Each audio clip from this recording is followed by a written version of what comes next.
Obrigado, senador. Presidente dessa sessão, cidadãos e cidadãs do meu Ceará, de todo o Brasil, que acompanham os nossos trabalhos pelo sistema de comunicação do Senado Federal, quero dizer que o Congresso Nacional viu ontem o nobre Salão Negro ser iluminado com o que eu chamaria de o grito da Federação Brasileira. Há muitos anos não víamos uma reunião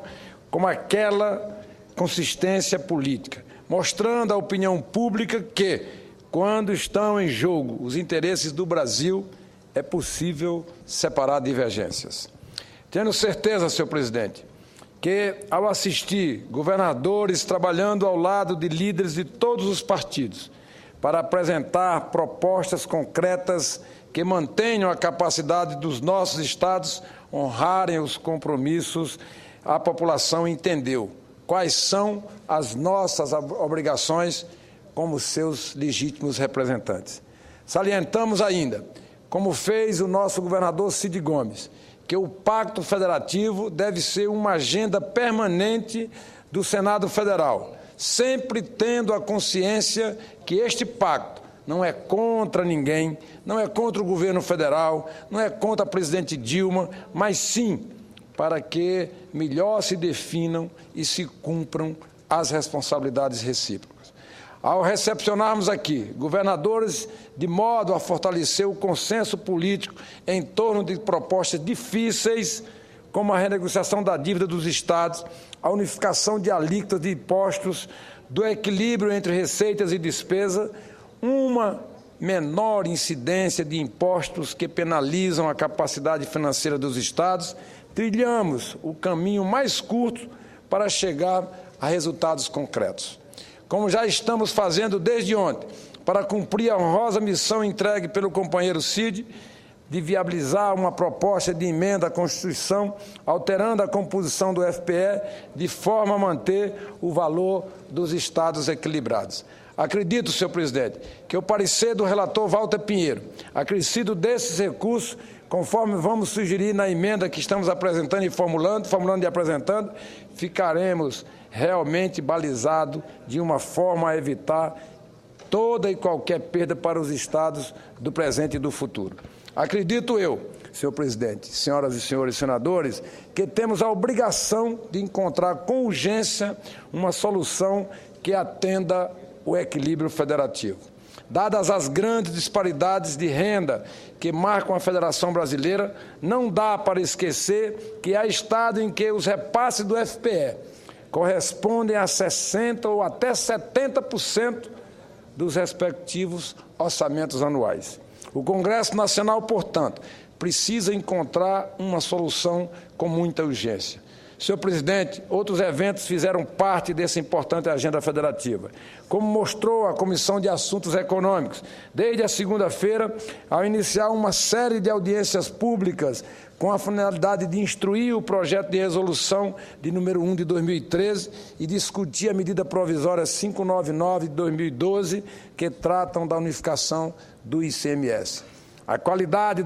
mas principalmente a diversidade das opiniões e sugestões apresentadas por secretários de Fazenda de diversos estados brasileiros, entre eles e do meu Ceará, Mauro Benevides Filho, somadas às visões de governo trazidas por representantes do Ministério da Fazenda, mostram o tamanho do desafio que está sobre os nossos ombros. Não tenho dúvida, senhor presidente, porém, que a resolução só será aprovada por esta Casa. Aqui falo como senador eleito e representante do meu Ceará, mas também como líder do PMDB, se caminharmos no sentido de corrigir os benefícios direcionados para estados mais ricos em detrimento de regiões pobres como a do norte da Vanessa Graziotin e do Nordeste brasileiro e até do Centro-Oeste. A unificação gradual das alíquotas de ICMS, como proposto hoje, combina com a criação de um fundo de desenvolvimento regional estabelecendo compensação aos estados pela redução de arrecadação, ainda precisa ser muito bem detalhada, discutida e as contas comprovadas de forma republicana, pois fundo, na forma de empréstimo, não é fundo de compensação, senhor presidente. Para fazer frente a essas necessidades imediatas de atração de investimentos, funciona. E você sabe, todos nós sabemos, que é irrefutável a necessidade de buscar investidores por meio de benefícios fiscais para os estados mais pobres do Nordeste brasileiro e do Norte. Para fazer frente a essas necessidades, é preciso que a gente tenha essa consciência. E acredito eu que teremos a oportunidade de verificar melhor a proposta de unificação do ICMS em breve, talvez já na próxima semana, com a presença do ministro Guido Mantega na própria CAI. Lamento antecipar, mas não será uma tarefa fácil para o ministro. Conforme mostraram ontem os estados brasileiros, pois 4% da forma como está proposta prejudica nada menos do que 15 estados do Brasil, ou seja, a maioria dos estados brasileiros, especialmente os estados mais pobres. A participação direta dos governadores dos estados nessa discussão foi fundamental. Sem isso, dificilmente construiríamos a maioria política que a matéria exige. O que os nossos estados precisam é de segurança jurídica e de paz fiscal.